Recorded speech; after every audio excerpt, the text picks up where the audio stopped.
Steak frites. Le club préféré dans le monde, la Juventus. Klopp. Joker. Oh là là.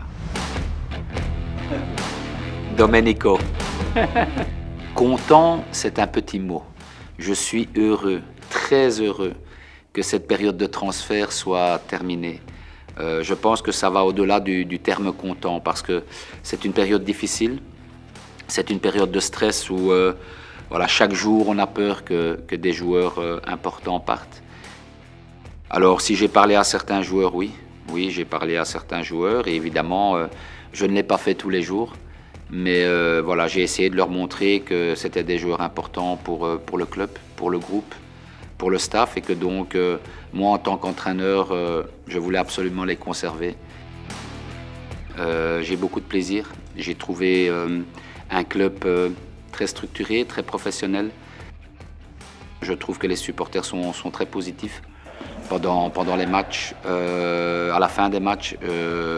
À Bruges, notamment dans notre dernier match, je les ai trouvés très forts dans les encouragements, dans le positivisme. Ils sont restés à la fin pour chanter avec les joueurs. Donc voilà, pour le moment, je trouve que c'est très bien. Comment je peux vivre un jour de match? Je le vis déjà la nuit. Je ne dors pas beaucoup parce que j'essaye de penser à ce qui pourrait se passer dans le match, à ce qui ne va pas se passer, à ce qui va se passer. Et donc, voilà, ce sont des nuits qui sont entièrement consacrées au match. Les avant-matchs, même chose. On essaie de se renseigner pour voir un peu comment l'adversaire va arriver sur le terrain avec la composition. Et évidemment, il y a la préparation du briefing qu'on fait aux joueurs. Donc, ce sont des moments où vous n'avez pas une minute à vous, hein, finalement. Vous êtes dans le match déjà de la nuit jusqu'après le match. Donc, ce sont des moments fatigants. Nous, on est dans un système, quand je dis nous, c'est entraîneurs et joueurs. Nous sommes des gens privilégiés et on a la chance d'effectuer un métier qui finalement est une passion et que quand on perd un match, c'est pas la fin du monde et qu'on doit tout faire pour avoir une énergie positive et pour rester debout. C'est pas parce qu'on perd un match qu'on doit être par terre, couché. Parce qu'il y a des gens qui ont vécu des grands malheurs dans leur vie et qui seront couchés jusqu'au bout. Et que nous, on a la chance de pouvoir se relever simplement, facilement après une défaite. Et ce sont des moments importants. Je suis très superstitieux, ça veut dire que depuis Waasland, je m'habille de la même façon le jour du match. Donc je ne mets pas de chaussettes.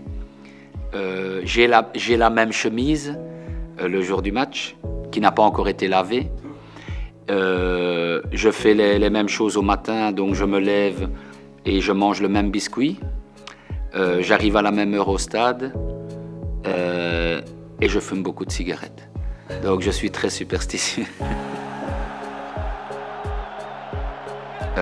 Après un match, quand tout a bien fonctionné et que j'ai bu ma petite grappa, parce que j'aime bien la grappa, alors là je m'endors bien et je dors.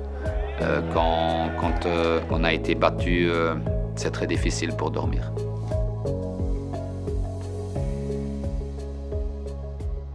Je vais vous donner deux moments. Alors le premier moment le plus heureux depuis que je suis ici à Genk, c'est évidemment la victoire en Supercoupe contre Malines.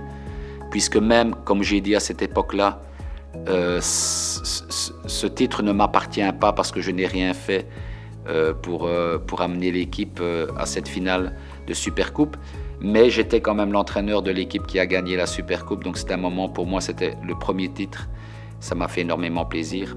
Et donc le deuxième moment, c'est cette deuxième mi-temps, ou en tout cas les derniers 40 minutes contre Bruges. Je pense que Genk n'a pas souvent dominé Bruges de cette manière-là à Bruges. Et pour moi, c'était 35 minutes, 40 minutes qui doivent nous servir de tremplin, d'énergie pour le futur. Et donc c'est un moment très important pour moi. Les défis pour le club sont simples et compliqués en même temps. Simples parce qu'on sait ce qu'on veut faire à savoir on veut terminer dans le top 6, on veut accrocher une place européenne. Donc c'est un défi qu'on connaît, mais qui ne sera pas simple. Et le deuxième grand défi, c'est évidemment, on le connaît aussi, et il sera encore plus difficile, c'est évidemment de faire une bonne figuration en Champions League, d'essayer de récolter des points et d'en récolter un maximum. Et je ne vais pas vous dire un nombre parce que c'est difficile, un maximum par rapport à nos capacités.